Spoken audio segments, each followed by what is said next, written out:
world of get rich fast. Mr. Speaker, I was speaking to one of our colleagues here, and she said that one of our pastors in her village in Machakos collected all the offerings in the church, but instead of using it to solve social issues or to do God's work, he ended up gambling. Mr. Speaker, I've skimmed through this report. I've seen the areas which this House had suggested that be deleted in the bill. There's a reason as to why this bill ended up in mediation, and most of them have been retained. Mr. Speaker, this is not the time for us to encourage gambling in this country. I share the same sentiments with my colleagues who have spoken before me in terms of making it punitive for anyone to come and gamble this time. We must, first of all, solve our social issues. Mr. Speaker, gambling companies which make billions of shillings, in fact billions of dollars, target vulnerable, poor societies, people who make 500 shillings a day doing manual jobs, to be told to gamble. Our radio stations, our TV stations are the easiest way to communicate. But instead of our own radio station taking more time to educate the public and carrying out public participation on the dangers of gambling, they are spending more time collecting revenue because they can share the profits. Mr. Speaker, I completely oppose gambling. I oppose this bill. And if my colleagues, if I was to convince you from both sides of the aisle, I would request that we rethink gambling in this country. Mr. Speaker, in America, and I lived in America for so many years, and I'm also a resident,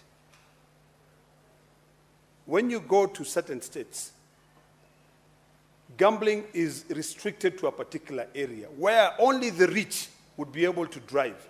In Colorado, Mr. Speaker, you'll find that gambling would go into the Native American reservation, where there's a city which is set aside just for gambling. So it's the rich who will go there. People who have made money until they have, I cannot use that word, but they have money which they can only just use it as they wish. Disposable, not even disposable. There's a word I wanted to use which is not parliamentary, but I cannot use. It's money that you don't really care about. You don't give a hoot on where that money comes from. Mr. Speaker, the biggest challenge we have in this country right now, which is attributed to gambling, is mental illness. In this House, we passed a law on mental illness and how to deal with it.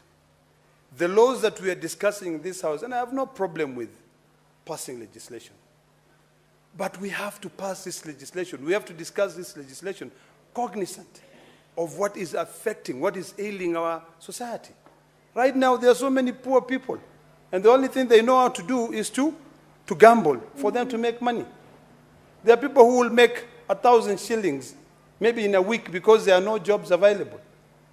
But because they have been lured to a scheme where they can get rich fast, they gamble all that money, and then they end up doing what? Sitting down looking at their kids in a table where they cannot eat.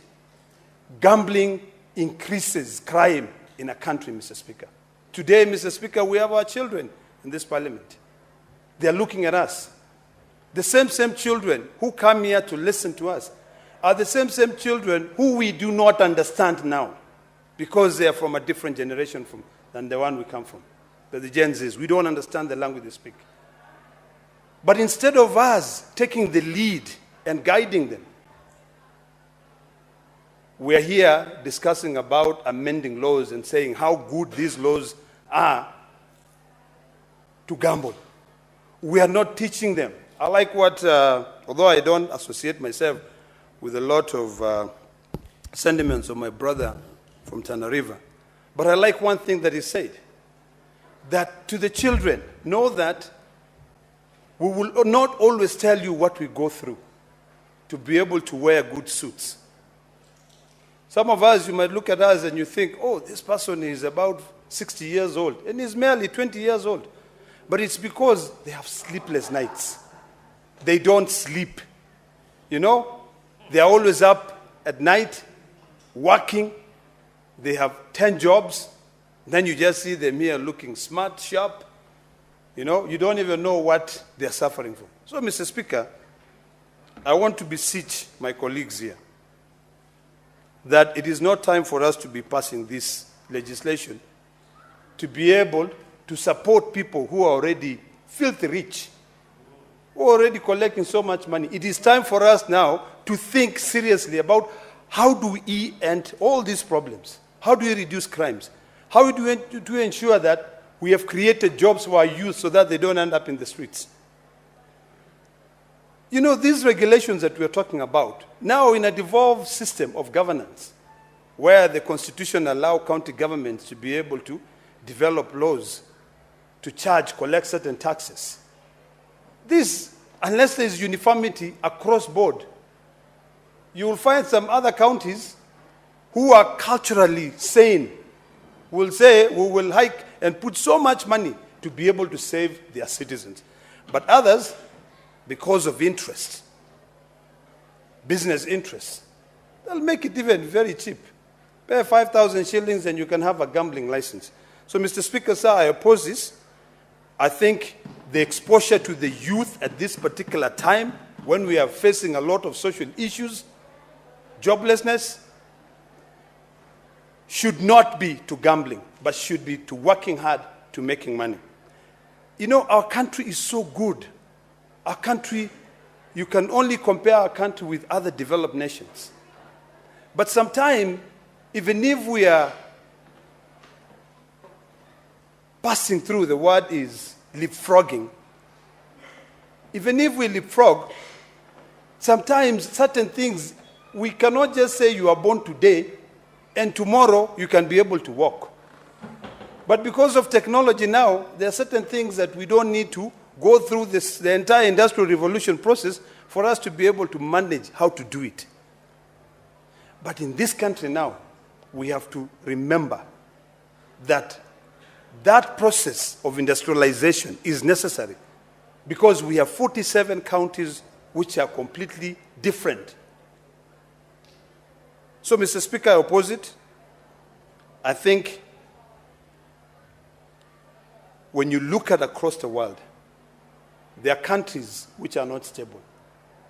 But those countries are the same countries, I think one of my colleagues who was speaking, are the ones who set up gambling websites. They lure people to gamble there, and then before you realize, in fact, the first one, you are told, hey, take some little money. And you make some little money. You get addicted. You get addicted.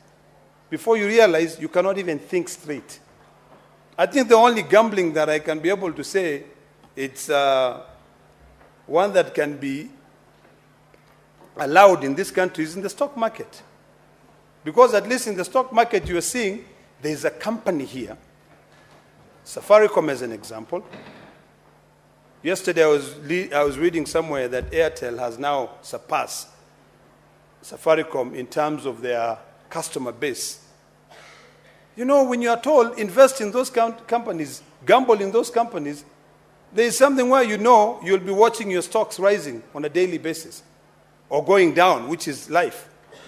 But where you are putting in and you don't know whether you're going to get money to buy a loaf of bread or even a cup of tea. No. I say no to that. So, Mr. Speaker, with those many remarks, I completely oppose this report, and I oppose anything to do with gambling in this country at this particular time.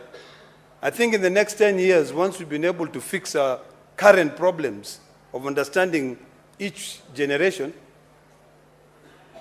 is when I'll be able to entertain anything to do with gambling. So, Mr. Speaker, sir, I oppose.